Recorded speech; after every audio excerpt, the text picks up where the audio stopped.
include my presentation for the benefit of this documentary that we're going to do, and I would ask the president, Mr. George Freeman, to come up to do the CEO's part of what we're supposed to do. Thank you for tolerating me. I appreciate it. Thank you.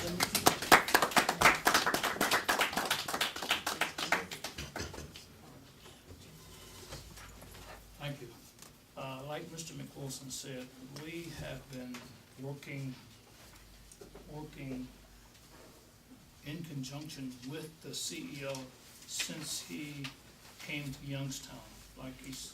McWilson said, the second day that the CEO was in Youngstown, he sat right there. Not as a special guest, but he sat right there, and there was tables and chairs all around. And we asked different questions of the CEO. And one thing that we discovered, Mr. McWilson and I discovered, things that we had been asking the board to do. When he did his presentation, he was saying the same things that we had been asking the board to do. You know, and then the very first meeting that we had outside of this room with the CEO, we had a mother whose kindergartner had been failed. And we were sitting at a table at the 20 West Wood Street, and the CEO looked at the human resources person, and they looked at each other and they said, what is that? They had never heard of Mr. Overson was there. He was the human resources person. Never heard of a kindergartner being failed. So since the CEO was in the room and he heard it, he said, as long as I'm here in this district as the CEO, never again will a kindergartner be failed. To Mr. McWilson and I, it seemed like common sense, but to the board, it had not penetrated. So from that point on, we watched very closely how the CEO is going to do in other instances where common sense would have prevailed and things would have changed.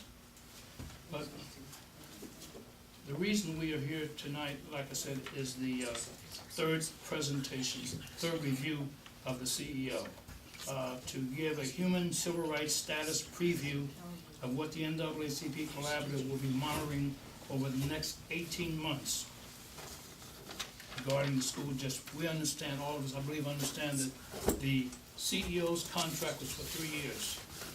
This is 18 months. We have 18 more months to go. So we will be doing a review every 3 months to see how the CEO and his academic team is doing.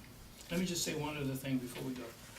Last night there was an article in the paper that someone had gotten some information and they had put it out to the public, and they were talking about what might happen in Youngstown if the CEO is not able to turn the school district around. And anyone that didn't see the article or don't know what I'm talking about, please see me after the meeting, because in the article what it said was that if the school district is not turned around, there's a possibility that the CEO will not be here at the end of his contract. And it also said that if the school district is not turned around, there's a very good possibility that the Youngstown School District as a whole will become one large charter school. Now, I want you to understand that. Because see, when we did a preview here with Mr. Stanboni, one of the things he asked me was, how was Mr. Mohip doing?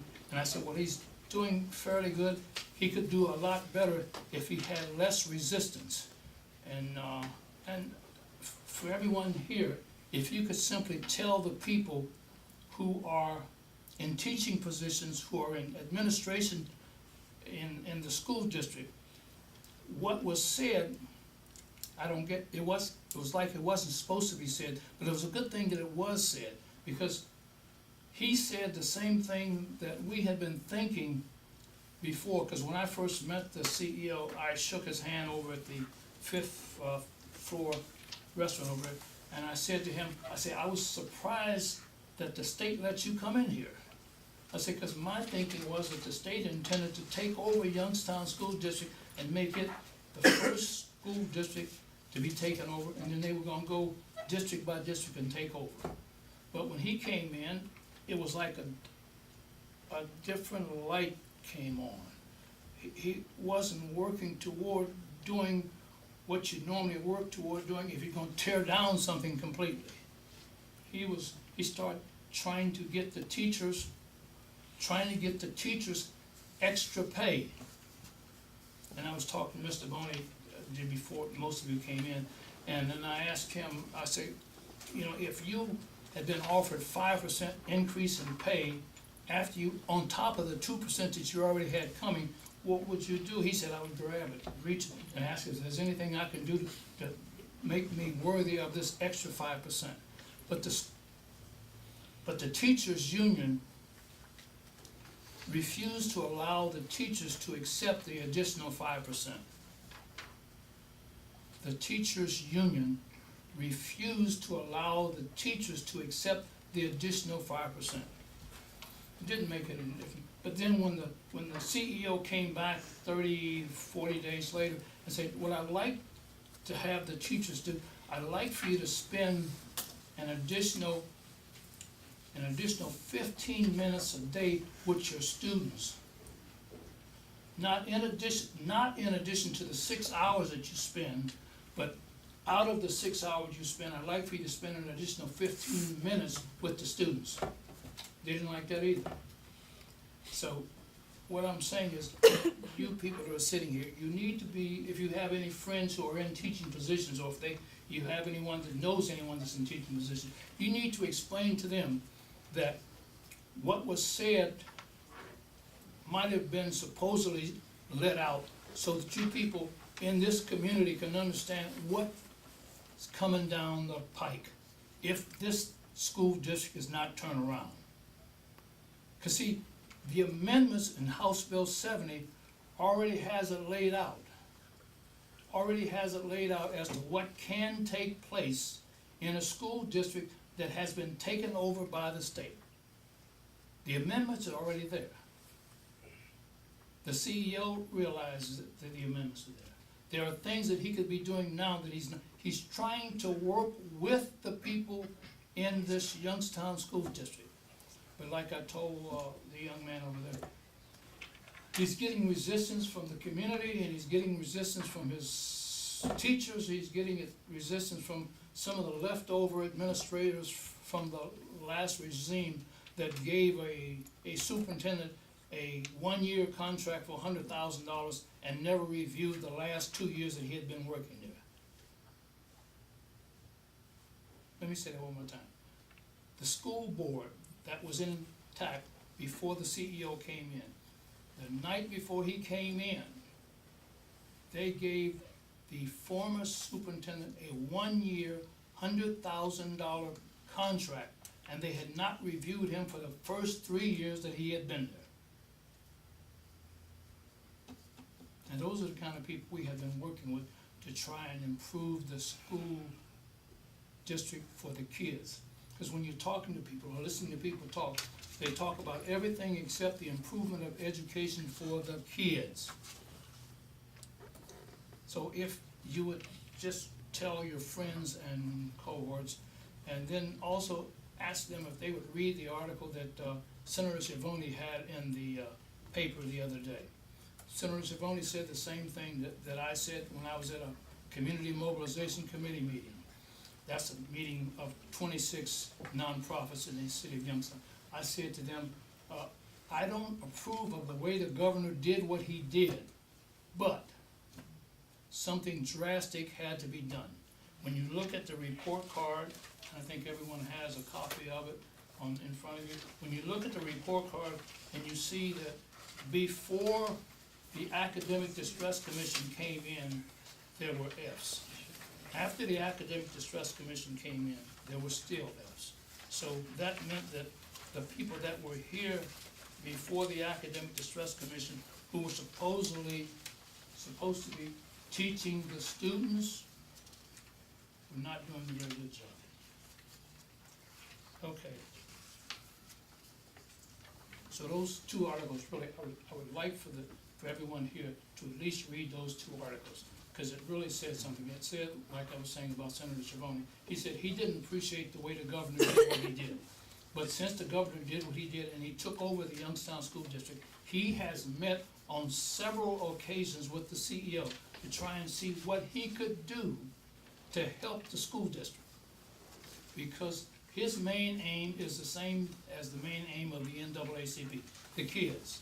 Not if this one's gonna get $100,000 contract, or that one's gonna maintain the job that she had, or this one's gonna be the way it was. That's not what we're about. We're about trying to better the education for the kids. Mr. McWilson said, it's going to be all of our responsibility.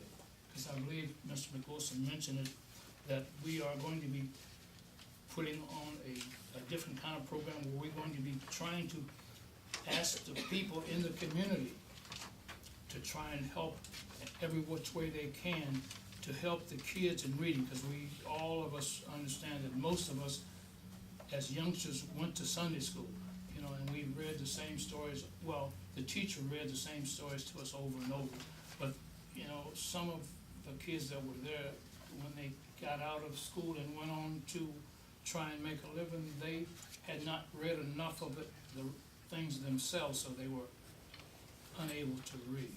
And that's what we had. We had 20 years. We had 20 years of failure in the Youngstown City School.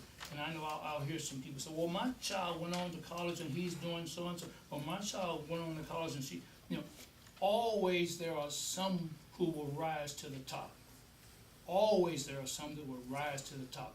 But I'm talking about the majority. And I tell people when they say, well, what are the NAACP? Well, you know, we did. I say, well, we, the NAACP, we are the parents for those kids who did not take their kids out of Youngstown City School. We are the parents for them. We are representing them when there comes a problem. So with that, I'm going to, you already have your paperwork showing that we're going to report on the year-to-date district high school academic status and GPA and the criterion reference testing outcomes.